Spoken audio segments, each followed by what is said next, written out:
किन नामों को लेकर कयास, वो भी नाम इस सूची में, पूरे विश्लेषण के साथ अदिति, ओवर टू यू।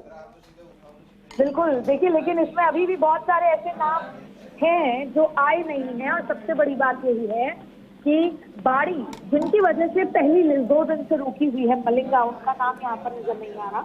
ऐसे में सोमू से शिखा मील बरार, आमेर से प्रशांत शर्मा, ये तमाम वो नाम है, गोपाल लाल मीणा, ये तमाम। आर तिवारी, देखिए हवा महल, यानी आखिरकार महेश जोशी की टिकट कट गई है। आज महेश जोशी दिल्ली आए थे, महेश जोशी को पता था कि ये टिकट नहीं मिलेगी, लेकिन वो आखिरी प्रयास करने आए थे। दातारामगढ़ से वीरेंद्र सिंह, शाहपुरा से मनीष यादव पहले भी चुनाव लड़े थे, एक बार फिर।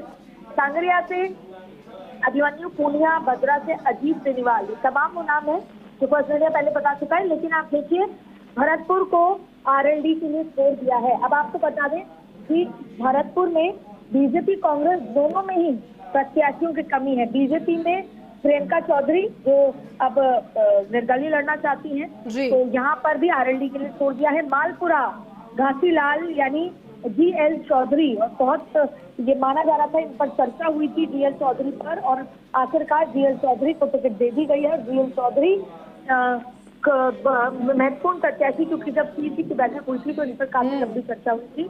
मेड़ता से शिव रतन वाल्मीकि, क्योंकि एसपी रिजर्व की सीट है।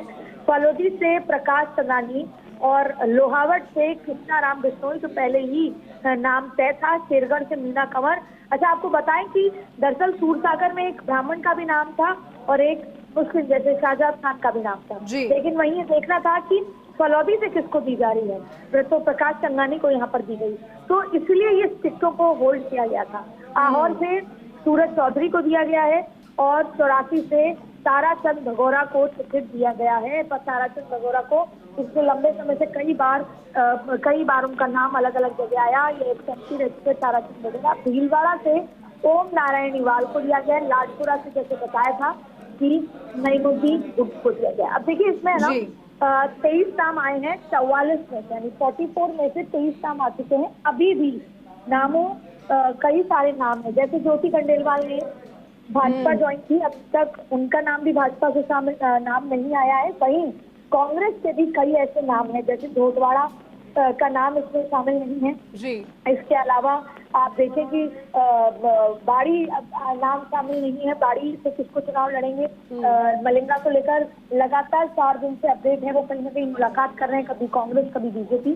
तो और जैसे अलवर अर्बन में अजय अग्रवाल, इनका नाम पहले ही तय था और बस उसको होल्ड कर लिया गया था क्योंकि सूची नहीं आई थी। हवा महल से आर तिवारी पर आखिरी रिव्यू हुआ था, लेकिन उस पर चर्चा होनी, ये कहा गया था कि उसको रिव्यू किया जाए। अच्छा, इन सीटों में भी आर तिवारी, सीताराम अग्रवाल, आपको बता दें कि आखिरी मोमेंट पर ये कहा गया था कि रुक्मणी को कहीं न कहीं विद्याधर से चुनाव लड़ाया जा सकता है, और वो अग्री भी कर रहे थी इस पर। लेकिन क्योंकि सीताराम अग्रवाल नामांकन और तमाम चीजें कर चुके थे, यही वजह है कि सीताराम अग्रवाल को चुनाव में लड़ा दिया गया। और कहीं ना कहीं अब ये सीट भाजपा के खेमे, अब देखना होगा आगे क्या कुछ होता है। लेकिन ये हुआ था कि हवा महल पर अगर आर तिवारी ने, विद्याधर नगर पर रुक्मणी को लड़ा दिया जाए, और फिर घोटवाड़ा पर किसी जाट को या अलग तरीके से चुनाव लड़ाया जाए, ये आखिरी मिनट तक भी इस पर चर्चा विचार चल रहा था। और मालपुरा में जीएल चौधरी को टिकट यहाँ पर दे दिया गया है। तो आप देखें कि कोशिश की है कि जाति समीकरण को साधने की कोशिश भी की गई है। कल एक और सूची आएगी बचे हुए नामों की, और ये जो बीजेपी हो चाहे कांग्रेस हो, बीजेपी के 16 नाम और कांग्रेस के बचे हुए नाम, ये तमाम चीजें असमंजस की स्थिति में है। आपको बता जो केसी वेणुगोपाल हैं और मल्लिकार्जुन खड़गे हैं, दोनों के बीच में वार्ता हुई, लंबी वार्ता चली। कुछ नाम जो अटके हुए हैं, जो कल जिनको जारी करना है, क्योंकि परसों नामांकन का आखिरी दिन है, ऐसे में जिनको नाम जारी करना है उनको लेकर विस्तार से चर्चा हुई। उम्मीद की जा रही है कि अब कल तक तो आखिरी सूची जारी करनी होगी, लेकिन बीजेपी कांग्रेस के लिए आसान नहीं था। आखिरी में जो नाम होल्ड किए गए वो बीजेपी और कांग्रेस दोनों के लिए ही बहुत मुश्किल नाम है।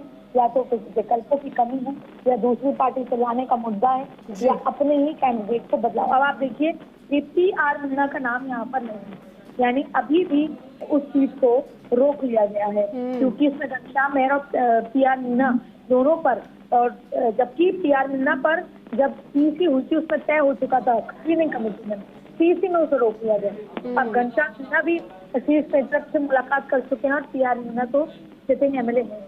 ऐसे में अभी भी पीआर मीणा का नाम इसमें नहीं आया है। जी लेकिन अदिति देखिए, पूरी सूची का विश्लेषण तो हम कर ही रहे हैं, और लेकिन अब सबसे बड़ी बात तो यह है अदिति, जिन नामों का इंतजार किया जा रहा था उसमें से 23 नाम और अब कल शेष 21 नाम सभी के सामने आएंगे। लेकिन हु वर्सेस हु जब हम समझने की कोशिश करते हैं, और खासतौर पर जयपुर की विधानसभा सीटों पर जिसका इंतजार था, खासतौर पर झोटबड़ा जिसके लिए कहा जा रहा था कि पार्टी राज्यवर्धन राठौड़ के बराबर उन्हीं के कद के खिलाड़ी को या फिर किसी परिचित चेहरे को मौका दे सकती है, उस नाम का इंतजार अभी किया जा रहा है। किशन पोल पर इंतजार अभी बाकी है। तो सस्पेंस तो खुला है, लेकिन पूरी तरह से खुल नहीं पाया दीदी सस्पेंस। बिल्कुल, देखिए अभी तो झोटवाड़ा, अभी तो काफी सारी सीटों पर सस्पेंस नहीं खुल पाया है, क्योंकि जो बची हुई सीटें हैं वो दोनों पार्टियों के लिए बहुत ज्यादा मुश्किल कर रही हैं प्रत्याशियों के चयन को लेकर, चाहे बीजेपी हो चाहे कांग्रेस हो।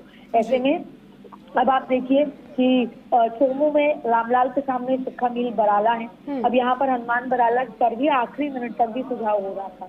वहीं प्रशांत शर्मा होंगे, जो आपने कहा कि आमने सामने की बात हो, तो प्रशांत शर्मा सतीश पूनिया के सामने चुनाव लड़ेंगे। अब वहां पर ब्राह्मण वोट हावी होता है या जाट वोट हावी होता है, देखना होगा। तो ऐसे आर तिवारी, अब आप देखिए आज ही भाजपा के जो प्रत्याशी हैं उन्होंने, बाबा ने यहाँ पर नामांकन किया है। अब आर तिवारी और दोनों के बीच में कैसा रहता है। विद्याधर अगर आप देखिए, दिया कुमारी वर्सेस सीताराम अग्रवाल है, तो ये तमाम ऐसी सीटें हैं जो बहुत ज्यादा महत्वपूर्ण सीटें भी हैं, और जहां पर सोच समझ कर प्रत्याशी उतारे हैं। सीताराम अग्रवाल पुराने कांग्रेस के नेता हैं, पुराने नेता हैं। अब उनको विद्याधर नगर की जिम्मेदारी दी गई है, लेकिन कहीं ना कहीं पार्टी आसपास।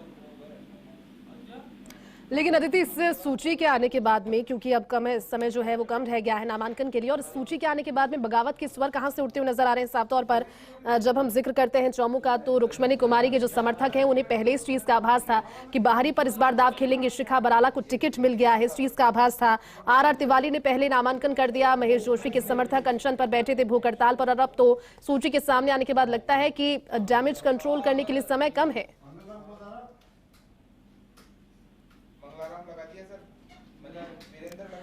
तो अदिति से दोबारा जुड़ने की कोशिश करेंगे, और इसी बीच राजस्थान कांग्रेस की छठी सूची, सबसे पहले फर्स्ट इंडिया पर आपने देखी 23 नाम इस सूची में शामिल। हालांकि ये माना जा रहा था कि हो सकता है कि सूची एक साथ विस्तृत तौर पर सामने आ जाए, क्योंकि नामांकन में अब समय कम शेष है। इससे पहले कांग्रेस ने मंगलवार शाम 2 सूचियां जारी की, जिसमें 56 और दूसरी सूची में 5 नाम।